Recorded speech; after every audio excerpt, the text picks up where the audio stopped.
नमस्कार, प्रणाम। मैं खेसारी लाल यादव आप सबको गोड़ छू के प्रणाम कर रहा हूं और आपका बेटा हूं। ऐसे ही आशीर्वाद बनाए रखिए और दिल से मोहब्बत जिस तरह आप देते हैं उसी तरह देते रहिए। कल एक मेरा गाना छूट रहा है, सरकार चलैले बा, music company Khesari music world, जौन की रउआ सबके भाई के ही कंपनी है।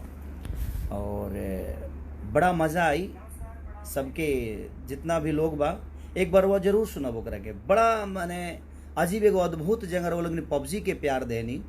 हमरा लागत है जी एक महीना में 80 से 85 मिलियन रुआ लोग ओकरा के सुन लेहनी, देख लेहनी। ओहू से ऊपर ही गाना बावे और पवन पांडे जी के लिखल गाना है। म्यूजिक शंकर जी दिल बनी और मार्केटिंग बिक्की हमार भाई, जौन की बहुत प्यार मिलेला भाई से। तब रो लोग ने एक बार जरूर सुनब, मने अगर ना हिल गई तो वह कहब कि हाँ राउर भाई रौरा बीच में कैसन गाना एगो भेजले बा। और ओमे एगो बहुत बड़ा मैसेज भी बा आज के जो माहौल चलता ओकरा खातिर। सरकार चलैले बा खेसारी म्यूजिक वर्ल्ड पर, तो बस रउआ सबसे दुआ और प्रार्थना बा रउआ लोग स्वस्थ रही, एकर दुआ करत तनी। हम ऐसा हम समझ सकतनी कि बिहार में बहुत ज़्यादा बाढ़ आइल बा और बहुत ज़्यादा परेशानी बा रउआ सबके, लेकिन हम भी कोशिश करत तनी कि बाढ़ में जितना हम लोग के पास अपन सामग्री पहुंचा सके, लोग के मदद कर सकी, तो कोशिश बा हमार। जहाँ जहाँ हमार लोग बा कोरोना काल में केहू कहीं जाहूँ के नहीं खे चाहत, सबके अपना जीवन के डर बा, बात कर वो समझ सकतनी। लेकिन फिर भी हम कोशिश करत तनी कि जे अपन जौना शहर में जे अपन लोग बा, ऐसे तो पूरा बिहार यूपी झारखंड जे हमरा के प्यार करेला सभे हमारा अपन बा, बट जे क्लोज बा हमरा से, जे हमरा बात के मानेला कि हाँ भाई जी यही काम करे के बा, तो तुरंत चल जाला। तो हम यह कहब कि रवो लोगिन आज बाढ़ पीड़ित के जितना भी लोग बा, जी जितना सक्षम बा जरूर मदद करे भैया लोगिन। ऐसे जे बड़ा आनंद मिलेला लोगों के दुआ में रह के।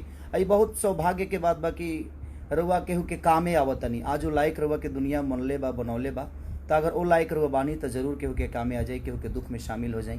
ये हमेशा दिल में एगो श्रद्धा बने के चाहिए। महान इंसान के विचारधारा होला, अगर विचारधारा बा तो रउआ के दुनिया भगवान के स्वरूप पूजे लगी। आज रोलन के बेटा बन के हम रोलन के दिल पर राज करी ले, ओकर रीजन का बा। सिर्फ एगो गायकी के मतलब नहीं खे, एगो सिनेमा नहीं खे, एगो कैसेट नहीं खे, एगो वीडियो नहीं खे, बहुत सारा चीज़ जुड़ल बा खेसारी से कि वो लोग इतना प्यार खेसारी के करें और वो लोग के प्यार के बदौलत आज हम यहाँ तक ले पहुँचल बने। तो बस दिल से प्रणाम करतनी। और जो हमारे काल कैसेट छूटा था खेसारी म्यूजिक वर्ल्ड, यानी वो हमारे कंपनी है और वही से हमारे कैसेट छूटा था। पवन बाबा के लिखल गाना हो सरकार चलैले बा। अभी गा के ना बताए, कल सुनब तो समझ में आई। और मैं बहुत बड़ा आजकल के कोरोना काल के एगो ऐसा बड़ा मैसेज बा कि शायद भोजपुरी में आज तक लेके वो नहीं दिले। कोरोना काल के ऊपर कुछ ऐसा मैसेज बा कि वो हर आदमी के ऊपर बा, हर आदमी के पास बा, हर आदमी के वो रोज सुनता, वो रोज सुनता, रोज जानता। और हम आइल बनी पंजाब में शूटिंग करे, स्पीड रिकॉर्ड जौन एगो कंपनी बहुत बड़ा हमारे एगो गाना ऊपर एगो 100 मिलियन से पार बा कि अब जा जा जा जान भूला जाई। और ओकरा बावजूद हम एगो और 6 गाना और शूटिंग करत तनी जिगिया, रोज एगो गाना करत तनी। आज हम 4 दिन से ही जिगिया बानी पंजाब में और बड़ा मज़ा होता। और स्पीड रिकॉर्ड के मालिक सोनू जी हमारे साथी बानी और बड़ा प्यार मिलता है। लागते नहीं कि हमनी के एक बाप के बेटा नहीं जा, एक माँ के औलाद नहीं जा। एगो मोहब्बत ऐसा चीज़ बा कि अगर रुआ केहू के लगे जाइए, रुआ अंदर दिल में मोहब्बत बा, तो शायद वो पिता और पिता बन जाई, वो भाई और भाई बन जाई, वो बहन और बहन बन जाई।